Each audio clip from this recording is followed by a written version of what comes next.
është vot për subjektin që t'ja shpjegojmë opinionin publik. Ajo është vot për subjektin politik dhe është vot boshe për kandidatin, që pak a shumë është pavlefshme. To çfarë kanë bërë? Në fillim numërohen votat e subjektit, pa Partia Demokratike, dhe kur kanë shkuar te kandidati, komisionerët ndoshta në bashkëpunim dhe me komisionerët e Partisë Socialiste kam plotësuar për kandidatin preferuar. Unë kam teoritë se kam plotësuar ato komisionerë, por mund të jenë kujdo. Nga ana tjetër mund të jenë Partisë Socialiste e njëjta gjë. Trena bullgar po njësoj dhe atje. Unë këtë nuk e dyshoj. Këtë material kam dhe këtë publikova. Ideja është, zoti Lela, nuk ju bën der, pasi i kërkoni gjithë Shqipërisë ju kanë vjedhur, se gjithë Shqipëria ju janë dele dhe nuk ju voton. Juve t'i thoni sot, ne kemi ca gabime, po i kemi pak të vogla. 7 tu 7 atje. Priti sekond. Kush është ndryshimi i 7 tu 7 atje të vogla është se kandidati juaj është një parti që nuk i djeg asgjë, nuk i djeg bjedhja, nuk është e kompleksuar dhe thot cili kandidat ka një vretje le të hapet. Ka shkandor opozita mo zotri. Këto pastaj janë Aulon Kalan bashkë, që është kandidati i Partisë Demokratike. Le t'ja thoni atij ju. Këto ti Aulon më thoje për 7 vota. Se po kërkon rinumërim dhe e dyta. Se ta kam thënë kandidati Gjumshit janë në kokën tënde, pra ato që janë kokën tënde shpjegojnë ato që janë kokën tënde dhe ty nuk shpjegojnë. Tani opozita thot, Partia Demokratike, Sali Berisha të numërohet, të hapen ato kuti, cili do kandidat, kush do i qoftë, Auloni, Iksi, Grida, Alfredi, e tjere, janë 7 vota të qekta. Kandidati Gjumshi me SPA-in janë 54 vota diferencë. Ti thu 7 të qekta. A i kërkon të hapet mati, që të marri mandatin, ti thu janë 7 qekta. Kjo e shelbëta ishte në kokën tënde se unë nuk e tash. 7 vota kështu, gabime njerëzore. Tash janë numra të vegjël. Ridikulizove ato vota. Tash janë numra të vegjël dhe mund. O zotri, regjistore, jem televizion, nuk jemi në kafene këtu. Po sipër të dalë kjo që them unë, çado bësh ti? Mos kam probleme me memorje. S'ke, di që s'ke problem fare. S'ke asnjë problem. S'ke asnjë problem se do me ore, s'ke asnjë problem se s'ke asnjë turp. Se do me përshkru atë që ka ndodhur. Pra vetëm një njerëz si ti dhe e disa të tjerë vini dhe thoni që i ka vjedhë opozita zgjedhjet. Jeni në tonë këtë fishiri, jeni në vete, jeni të papar, more. Jeni të papar. Janë vjedhur njëri tjetrin, jo zgjedhjet të gjitha. Unë ja të them dhe që ka vjedhë PS-ja. Ja të tregoj dhe modelet se si janë vjedhur votat. Votat nuk janë vjedhur ashtu siç thoni ju dhe jo 7 vota që nuk janë të qetë. Prit. Edhe një vot ka rëndësi.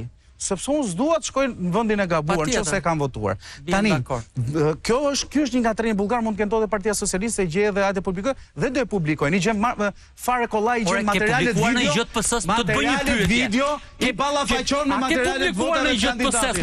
Një pyetje kam si gazetar të portali akuje. Ke publikuar ndonjë gjë, ka bërë ndonjë gjë kjo PS-ja, bën ndonjë gjë kjo PS-ja? Qeveria bën, jo. Do të ta hapësh se pra ka bërë vetëm kjo Jorida që ta ka çu dikush nga PD-ja për t'i rënë për ministra, për kryetar bashkisht, por nuk e ke lexuar po parë gjykon. Edhe herë nga e para. E dyta çka gabime janë po prapë nga komisionerët që janë garantuar dhe jo nga kryetarët e partisë, sepse kryetarët e partisë zonja Tabaku nuk kanë interes që t'i dali kjo maskarada. Po kryetarët e partisë si Berisha, si Rama, po ta them shumë sinqerisht, nuk e din fare se është bërë ky mekanizëm që merrin këto vota çoj atje, madje orientimi nuk kanë pas orientim. Ajo që është bërë maskarada tjetër me votat është bërë proces verbalet. Pra, po them një kod tek Partia Socialiste, Blerina Gjylameti me Blerina Gonxha. Me këtë Bendi Gonxha, më fal. Thuaj këtë më që ju tha mos e hapni gojën. Pse se thua këtë? Po e tham. Mos e hapni gojën se kush e hap gojën, ka vënë në parti kolidia e qenit përfundon. Pa ky pra është standardi, të cilin ne fshehim. Është një kryetar partie që thotë të bëhet transparencë për çdo votë, çdo kuti, dhe është ai tjetri që thotë o zoti Lela. Mos ju agjoj zërin. Se ju përzore nga partia. Keni vjedhur, le të kenë marrë se ikët. Bravo i qoftë. Ose do t'ju japë parimi, po pra, do t'ju jap në gjë. Do t'ju jap në gjë. Do t'ju jap në gjë. Bravo që e them. Sa të dalë rinumërimi. Por ti do t'i denoncojnë të gjitha. Jo, Grida. Mali përfundoi dhe polli 1000. Atëherë duhet keni parasysh që këtu ka vënë për gjithë, çka do thotë që do t'i pozicionojë të gjithë. Real politik, mos vazhdo që do t'i pozicionojë të gjithë. Ja, me zonë Tabaku, si rast zonë Tabaku kanë datruar proces verbal. Pra Blendi Gonçe me Blerina Gjylameti dhe kanë qytur gabim njerëzor. Për shembull, 17 vota të Blendit mund të kenë çu Blerinës ose anasjell të Blerinës ja kanë çu Blendit për shkak të emrit. Dhe këto i quhen gabime njerëzore. Po ca gabime këtu, ca gabime atje. Për kandidat që kanë një numër shumë të afër votat, siç është rasti Fieri që ka kërkuar nisma Shqipëria bëhet që qokën ja bëri Partia Demokratike sepse rrezikon mandatin e partisë të 12 Partisë Socialiste dhe mund të rihapen dhe mund ndryshojnë konfigurimin e mandateve. Ne nuk mund të themi që këto janë 5 franga, po si tha, 5 franga këtu, 5 atje, nuk janë më të çelta. Asnjë vot, çdo vot e qytetarit ka vlerë për vendin ku e ka quar. Këta thonë neve kemi 7 vota, por në këtë procedurë sipas ne janë bërë nga komisionerët, nuk kanë lidhje kryetarët e partive. Unë besoj se zoti Berisha me këtë prandaj edhe ka dhënë vullnetin. A ndryshojnë një gjë në këtë histori? Jo, nuk ndryshojnë sepse ndryshojnë brenda subjektit, mund ndryshojnë si rasti zoti Gjungshi, qofse hapet mati ka një 54 vota me zotin, është diferenca me zotin Speju. Nëse ka bërë të tilla makinacione zoti Speju ose gabime njerëzore, mund ndryshoj del zoti Gjungshi deputet, nuk është zoti Speju. Ky është deformimi i vullnetit të sovranit, tani s'mund themi që s'ka vlerë. Kërkonte njëri orën që i kishte rënë nga dora, po është një shtyllë elektrike me dritë. Gjysmore, atje tentoj dhe dikush ta ndihmoj dhe në një moment e pyet, mbasi s'po e gjeni tha. Ku tëra ora? Ka rënë diku andej për te, tha, atje dëgjova që më ra nga dora. Po pse kërkon këtu? Po këtu ka dritë, atje është errësirë. Po. Kështu që në parim, çfarë kontrollohet sot, çfarë hapet në kuti, nuk është se do të gjejë ndonjë gjë të madhe. Sepse deformimi i votës, denaturalizimi i saj, ndrimi i kaut, çdo gjë tjetër që ka të bëjë me të, ka ndodhur përpara se të hyjë në kuti. Dhe ky është një ushtrim i cili nuk ka të bëjë me të tërën.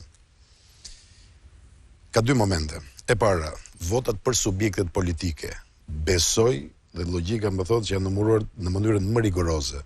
Nëse do të ketë ndonjë diferencë të vogël, do t'jenë thjesht dhe vetëm për gabime njerëzore. Ndërkohë që ashtu si kundër ishte paralajmëruar e projektuar edhe më përpara, gara më e egër ishte gara e numërimit të votave në listën e hapur. Dhe këtu ka pasur dy qasje.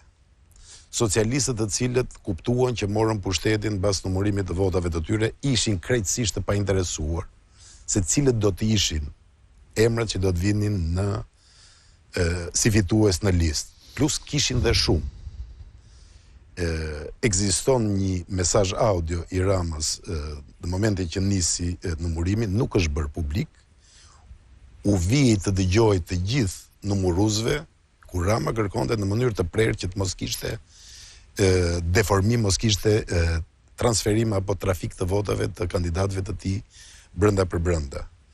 Ndërkohë që në Partinë Demokratike, për shkak se bëhet fjalë vetëm për një gjysmë dyzinë kandidatësh të cilët ka përxejnë pragun, betejë natyrisht ishte shumë më e fortë, demoralizimi i komisionerëve ishte i tillë dhe ishte thjesht pjesa e fundit e betejës.